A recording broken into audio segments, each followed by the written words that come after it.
Hello बच्चों, let's read the question. Question says if limit x tends to 0 ln 3 plus x minus ln 3 minus x divided by x is equal to k, then the value of k is option A is 0, option B is minus 1 by 3, option C is 2 by 3, option D is minus 2 by 3. Given function की हमें limit find out करनी है. Limit k दी गई है और k की value find out करनी है. फर्स्ट वी सीधा की कॉन्सेप्ट. देखिए, हम इनडिटर्मिनेंट फॉर्म के बारे में यहां पढ़ेंगे.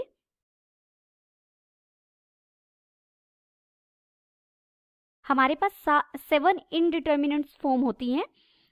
0 by 0 form, infinity by infinity form, 0 multiplied by infinity form, infinity minus infinity form, 0 raise to power 0 को भी हम इनडिटर्मिनेंट फॉर्म कहते हैं, इन्फिनिटी रेज टू पावर 0 को भी, and 1 raise to power infinity. और इन इनडिटर्मिनेंट फॉर्म्स के केस में हम एल हॉपिटल रूल की हेल्प से लिमिट फाइंड आउट करते हैं. एल हॉपिटल रूल क्या है? एल हॉपिटल रूल में मान लीजिए कोई limit x tends to a f of x by gx form का कोई फंक्शन है जिसकी आपको लिमिट फाइंड आउट करनी है. रेशनल फंक्शन है. और ये एंड इफ जब आप x की जगह a सब्स्टिट्यूट करें और g में भी x की जगह a सब्स्टिट्यूट करें, इट गिव्स 0 बाय 0 फॉर्म दे या ये इन्फिनिटी बाय इन्फिनिटी फॉर्म दे. तो हम कैसे सॉल्व करते हैं?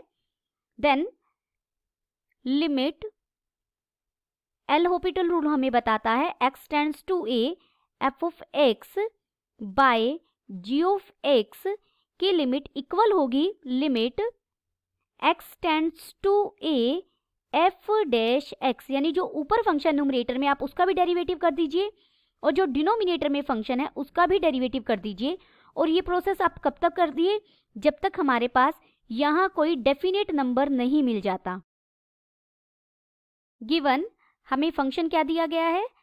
Limit x tends to 0 ln 3 plus x minus ln 3 minus x whole divided by x.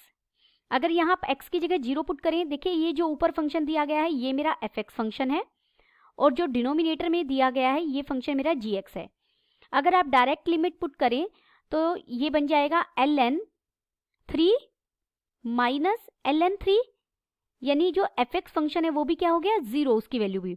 और डिनोमिनेटर में x की जगह जब मैंने 0 रखा तो ये भी हो गया 0.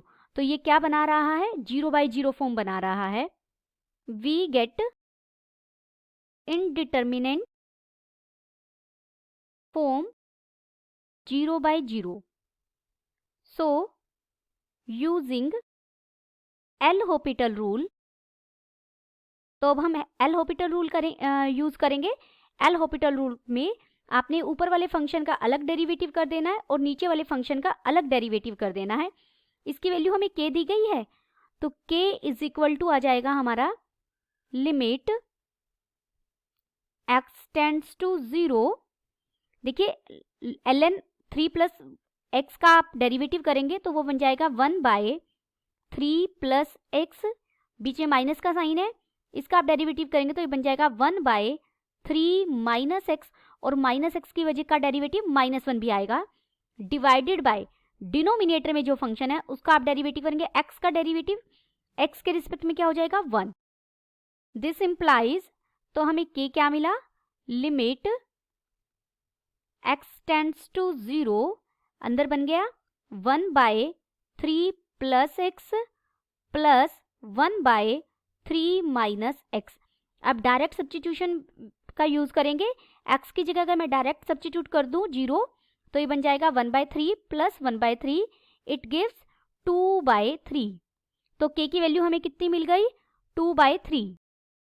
Therefore, k is equal to 2 by 3.